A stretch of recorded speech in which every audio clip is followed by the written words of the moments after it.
ஆலயம் செல்வம் நம் நண்பர்களுக்கு வணக்கம். சிவகங்கை மாவட்டத்திலிருந்து 16 கிலோமீட்டர் தொலைவில் பிறந்தாலும் இறந்தாலும் முக்தி கிடைக்கும் வரலாற்று சிறப்புமிக்க காளையார் கோயில், ஸ்வர்ண காளீஸ்வரர் திருக்கோயில். செல்வம் செழிக்கவும் தீராத நோய்களிலிருந்து குணமடையவும் அற்புதமான திருத்தலம்.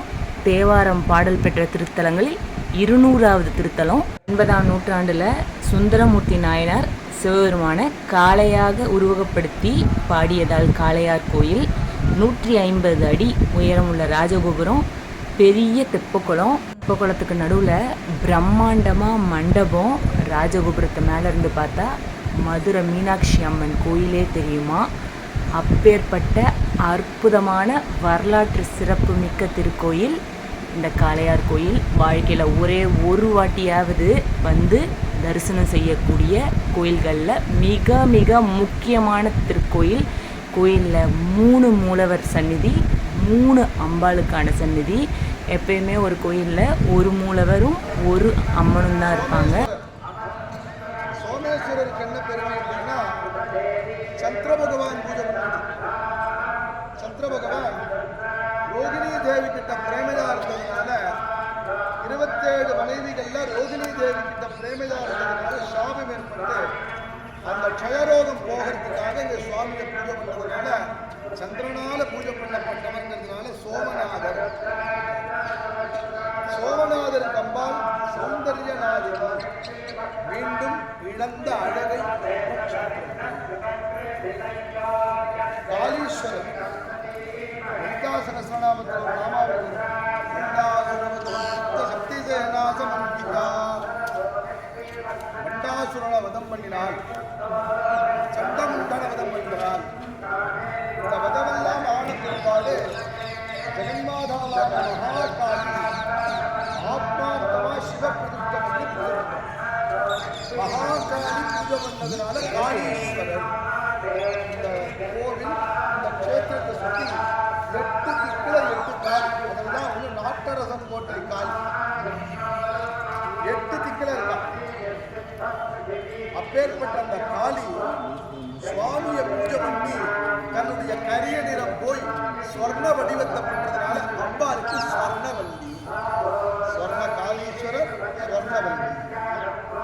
இதற்கு அடுத்து இன்னொரு சுவாமி காரணலிங்கம் பாண்டிய மகாராஜாவினால பிரதிஷ்டை பண்ணப்பட்டது. பாண்டிய மகாராஜாவுக்கு பிரத்யட்சம். பாண்டிய மகாராஜாவினால கட்டப்பட்ட கோபுரம். பாண்டிய மகாராஜா இங்கே சுவாமியை காலையில் பூஜை பண்ணுவார். உச்சிகாலத்துக்கு கோபுர தரிசனம் கோடி புண்ணியம். 1000 கோயில்களை தரிசித்த பலன் கிடைக்கும் இந்த ஒரு கோயிலை தரிசனம் பண்ணால். பிறந்தாலும் இறந்தாலும் முக்தி கொடுக்கும். இந்த தல இறைவனை வணங்கினா பூர்வ ஜென்ம பாவங்கள் விலகும். சகசரலிங்கம், ஒரே லிங்கத்தில் 1000 லிங்கம் இருக்கிறது தான் சகசரலிங்கம். இந்த திருத்தலத்தில் உண்டு. இந்த கோயிலில் எல்லாமே பிரம்மாண்டம் தான். இந்திரன் தனக்கு ஏற்பட்ட சாபத்தை போக்க பல சிவாலயங்களை தரிசித்து வந்தார். இந்த தலம் வந்தவுடன் 1000 சிவங்கோயிலை ஒன்றா தரிசித்த பலன் கிடைத்ததாக உணர்ந்தாராம். இதன் அடிப்படையில் தான் இங்கு வந்து சகசரலிங்கத்தை பிரதிஷ்டை செய்யப்பட்டிருக்கு. கோயிலில் தங்கத்திலால் ஆன பள்ளியறை உண்டு. இங்குள்ள பெரிய கோபுரம் 1ஆம் சுந்தர பாண்டியராலும், சிறிய கோபுரம் மருது பாண்டியர்களாலும் கட்டப்பட்டிருக்கு. சோமேசர், சவுந்தரநாயகி, ஸ்வர்ண காளீஸ்வரர், ஸ்வர்ணவல்லி, சுந்தரேஸ்வரர், மீனாட்சின்னு 3 சிவபெருமானும் 3 அம்மனும் தனித்தனி சந்நிதிகளில் நமக்கு அருள்கின்றார்கள். தேவாரம் பாடல் பெற்ற திருத்தலங்கள்லேயே 3 சிவபெருமானும் 3 அம்மனும் இங்கே மட்டும்தான் இருக்காங்க. அதிலும் ஸ்வர்ண காளீஸ்வரர் தான் தேவாரம் பாடல் பெற்றவர். இவரை வழிபட்டால் செல்வ வளம் பெருகும், எல்லா ஐஸ்வர்யமும் கூடும். வாழ்க்கையில் நிச்சயம் பார்க்க வேண்டிய கோயிலில் மிக மிக முக்கியமான திருக்கோயில் இந்த காளையார் கோயில். கோயில் கோபுரத்தை பார்த்தீங்கன்னா தன்னை அறியாமலே நீங்கள் கையெடுத்து கும்பிடுவீங்க. இந்த கோபுரத்தை தரிசித்தாலே உங்களுக்கு கோடி புண்ணியம் தாங்க. புண்ணியம் பண்ணவங்களால மட்டும்தான் இந்த கோயிலுக்குள்ளே கால் எடுத்தே வைக்க முடியும். நாம் நினச்சாலாம் கோயிலுக்குள்ளே கால் எடுத்து வச்சிட முடியாது.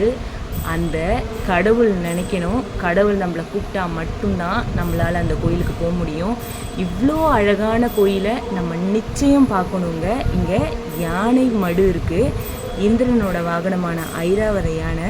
மகரிஷி ஒருவர் அவர் தந்த பிரசாத மாலையை என்ன பண்ணிட்டான், தரையில் தூக்கி வீசி எறிஞ்சிட்டான். அதனால் சாபம் பெற்றது. அந்த யானையோட சாப நிவர்த்திக்காக இங்கே வந்து இறைவனை அபிஷேகம் செய்து வந்தது.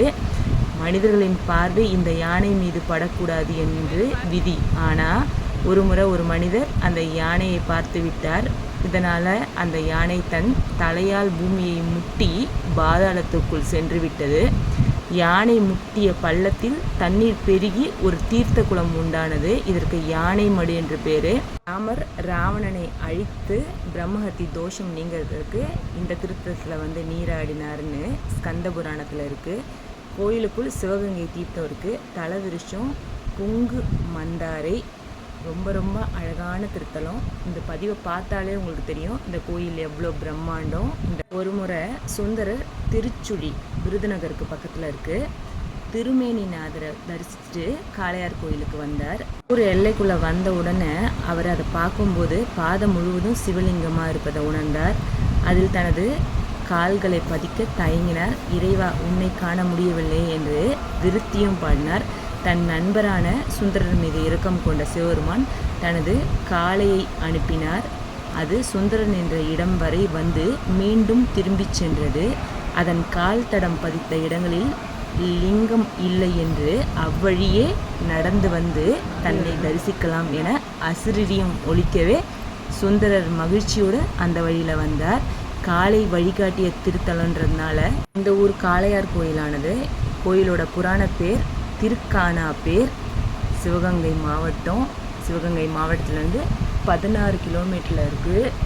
நம்ம போயிட்டுருக்க வழியிலேருந்து கொஞ்சம் தூரத்துலேருந்தே நம்ம கோபுரம் தெரிய ஆரம்பிச்சிருக்கு. அந்த கோபுரத்தை நம்ம பார்த்துக்கிட்டே போய்கிட்டே இருந்தோம்னா கோயில்கிட்ட இறங்கின உடனே கோயிலை கையெடுத்து கும்பிட தான் தோணுச்சு.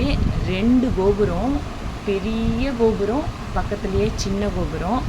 அற்புதமான திருக்கோயில். அப்படியே கட்டிடக்கலைக்கு அப்பேற்பட்ட சான்று. இந்த கோயிலில் கால் எடுத்து வைக்கும்போது அந்த காலத்தில் ராஜாக்கள் எப்படி வாழ்ந்திருப்பாங்க, அந்த காலத்து மக்களோட பண்பாடு பழக்க வழக்கம் எப்படி இருந்திருக்கும், ஒவ்வொரு கல்வெட்டும் ஒவ்வொரு தூணையும் நான் வந்து தொட்டு பார்க்கும்போது நம்மளால் அந்த காலத்தை உணர முடியுது. அவ்வளோ அழகான திருக்கோயில். சொல்ல வார்த்தை இல்லை, உணர்ந்தால் மட்டும்தான் தெரியும். நீங்கள் இந்த கோயிலுக்கு நிச்சயம் போயிட்டு வாங்க. ஒவ்வொரு சந்நிதியும் அப்படி தான் இருக்குது. பார்த்தா பார்த்துக்கிட்டே இருக்கலாம், பேசினா பேசிக்கிட்டே இருக்கலாம். அவ்வளோ அமைதியாக அவ்வளோ நல்லா இருக்குது. இந்த கோயிலை மெயின்டைன் பண்ணுறதுக்கே நிறைய பணம் செலவு பண்ணணுங்க. நம்ம பொக்கிஷமாக பாதுகாக்க வேண்டிய கோயில்களில் இந்த கோயிலும் ஒன்றுங்க. இந்த கோயிலை மெயின்டைன் பண்ணால் இன்னும் ரொம்ப அழகாக இருக்கும். இந்த கோயிலை பார்த்து பார்த்து கட்டியிருக்காங்க. இந்த கோயிலை நம்ம வந்து ரொம்ப சுத்தமாக வச்சுக்கணும். இந்த கோயிலை ரொம்ப பாதுகாக்கணும். உங்களுக்கு அந்த பதிவு பிடிச்சிருக்குன்னு நினைக்கிறேன். இந்த பதிவு உங்களுக்கு பிடிச்சிருந்தா உங்கள் ஃப்ரெண்ட்ஸ் அண்ட் ரிலேட்டிவ்க்கு ஷேர் பண்ணுங்கள். நம்ம பதிவை லைக் பண்ணுங்கள். நீங்கள் இது வரைக்கும் நம்ம சேனலை சப்ஸ்கிரைப் பண்ணலாம், மறக்காமல் சப்ஸ்கிரைப் பண்ணுங்கள். எல்லோரும் இந்த கோயிலுக்கு போயிட்டு வாங்க. ஏற்பட்ட பிரம்மாண்டமான கோயில்களில் நாமும் போயிட்டு வந்தோம். நம்ம காலும் அந்த கோயிலுக்குள்ளே பதிஞ்சுதுன்னு நமக்கு ஒரு திருப்தி கிடைக்குங்க.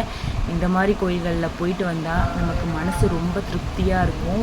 செல்வம், ஐஸ்வர்யம் எல்லாமே கிடைக்கும். நல்லதே நடக்கும். நன்றி, வணக்கம்.